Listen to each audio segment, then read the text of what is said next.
So joining us now for this conversation is Busisiwe Mavuso, Chief Executive Officer of Business Leadership South Africa.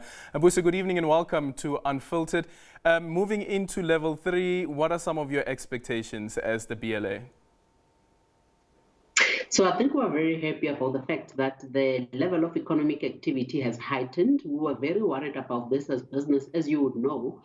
Some of the economic modeling that has been done indicates that the economy has actually taken a very, deep ditch. The economic situation, I'm afraid, is much more dire than what most people actually realize. The economic modeling and the projections that have been done are saying that there's probably going to be a 20% contraction in the economy. We are probably going to be losing about 4 million jobs. A lot of SMMEs that have actually been surveyed and interviewed are telling us that, or at least 95% of them that have been surveyed are saying that they could not pay their employees during this lockdown. And 50% of them are actually saying that they don't know if they'll be able to hit the restart button once the lockdown levels have actually been lifted. So it actually makes a bad situation worse, especially in the South African context, given the fact that our economy was already ailing, when we entered the lockdown.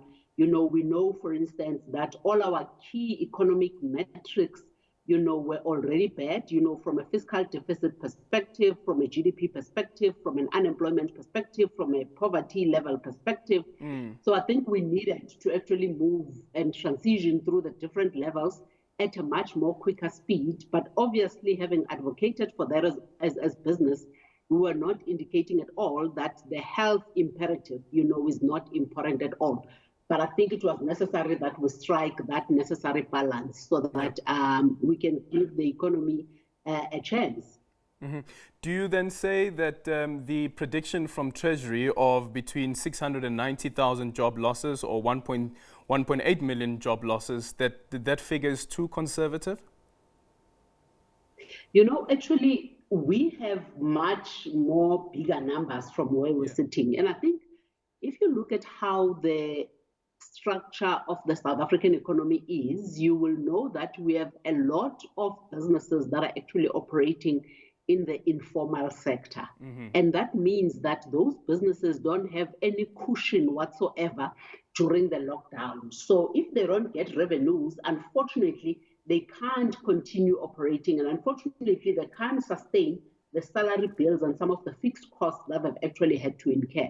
But I think in the formal sector as well, it would be incorrect to assume that South African businesses actually have strong balance sheets, because if there's one thing that this COVID-19 crisis has revealed, it is precisely that our balance sheet as the South African businesses are not as strong as they're actually supposed to be. A lot of big businesses have actually implemented short time for a lot of their employees. A lot of them have actually, looked at adjusting the pay scales of their employees. And I think that just indicates just how dire, the impact of the lockdown has been.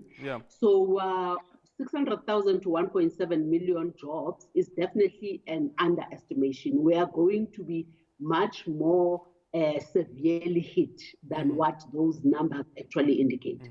And I wonder what your take is on this, that when we speak about the economy and what we're going through at the moment, most of the time you'll hear people speak about the 2008, 2009 recession. And on the other end, you'd hear other economists saying that actually let's not look to the 2008, 2009 recession. Let's look to the Great Depression and the impact of the Great Depression because it was so severe. And I absolutely agree with that notion that I don't think that the 2008 crisis is a great indicator. And the reason for that is, as I've just alluded, that we entered this crisis at our weakest position as a country. I mean, we know that we've been trying to put through interventions for the past 2 years to try and rejuvenate our economy. We know that a lot of those interventions have actually been in vain because I think we were just not quick enough in terms of implementing some of the key structural reforms that we should have implemented as a country.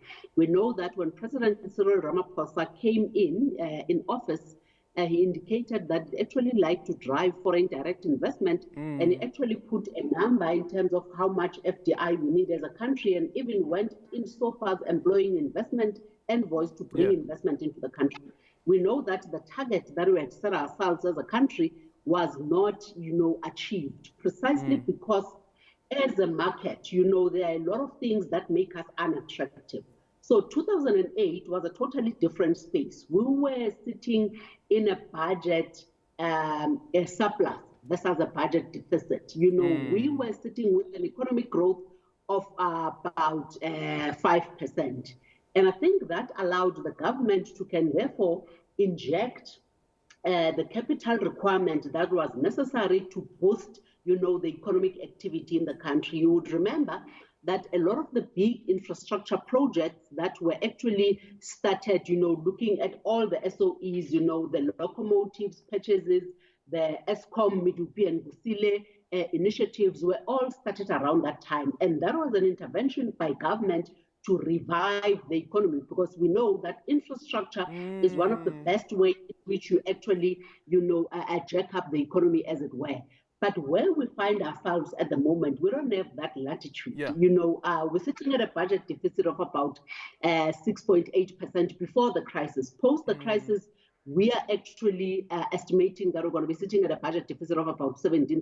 We're sitting with an unemployment rate of 30% in terms of the narrow definition. And in terms of the expanded definition, we're sitting at 40%. That means that you have more people that are unemployed than those that are employed in all the provinces except Gauteng and the Western Cape.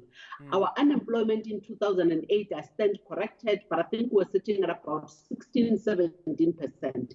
So you can't really compare the two, because we are actually at a different end of the spectrum than what we were then. Yeah. So the fact that we have just been downgraded to junk status even makes a bad situation worse. It therefore means that even if you had some of the interests, of investors who looked at South Africa as the attractive investment destination, that has been taken away from us by being a junk status country. Because even if some companies would like to invest in the country, by virtue of us being a sub-investment grade, their policies don't allow them to invest in a sub-investment grade country. So there is a lot of repositioning that we're going to have to do as a country.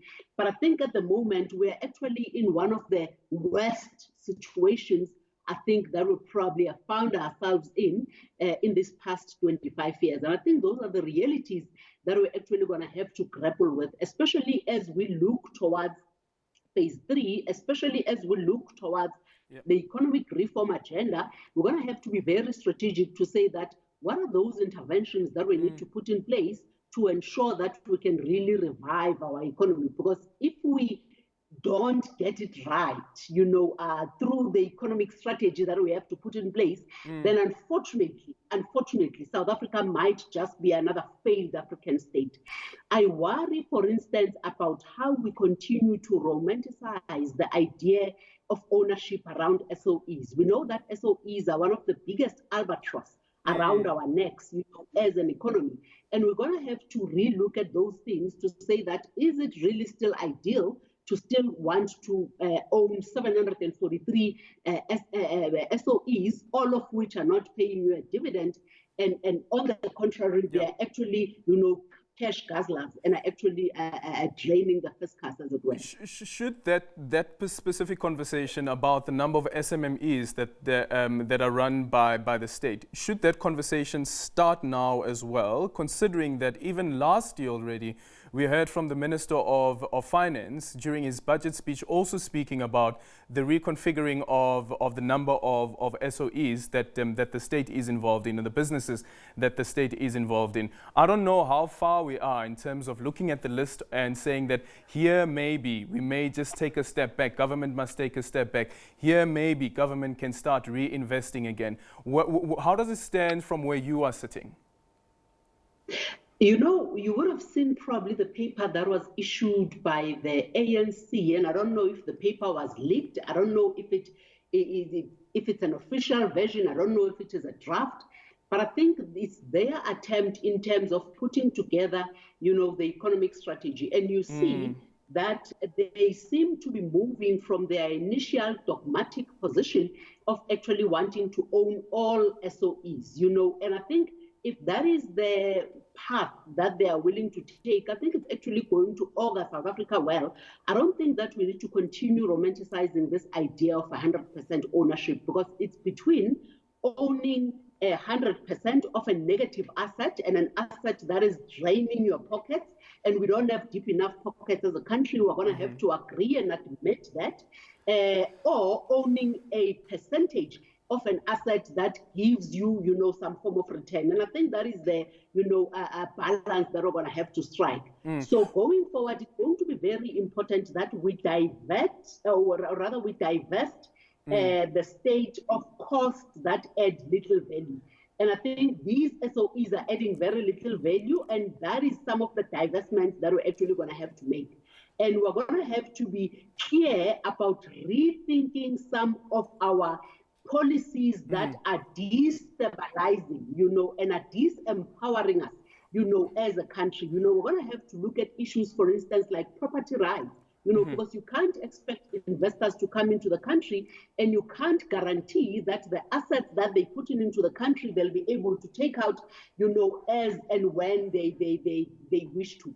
Okay. So those are all policies that we're going to have to look at. Busi, unfortunately, we're running out of time, but I just want to get this particular question in as well, and that is the role of Eskom in all of this. We're heading into the winter season. Can we be assured that, for instance, an Eskom would be able to supply the electricity needs that the country will need as we lift some of the regulations and some of the economies or industries are allowed to return? I think one of the critical reforms that we need in this country is the energy sector reform. We know that Eskom has actually been struggling for quite a while. We know that the CEO of Eskom has come out and said that load shedding is going to be our reality for quite some time to come. I think he has estimated about 2 years of load shedding, and we're going to have to brace ourselves. I don't think we need to be under any illusions, in terms of the performance of Eskom. If the estimation has been that 2 years of load shedding is going to be with us, nothing has changed, at the moment. We know that they've managed to catch up with some of the maintenance work during this lockdown period, but I think let's be practical, and we shouldn't expect too much in as far as that is concerned. I think load shedding is going to be a reality of South Africa for quite some time to come, and we're going to have to accept that as South Africans. Okay, and one last one is an issue around remuneration. Of course, here in the country, we have a minimum wage that is legislated. But as we move into this post-COVID economy, various concerns will be raised around the cost of labor.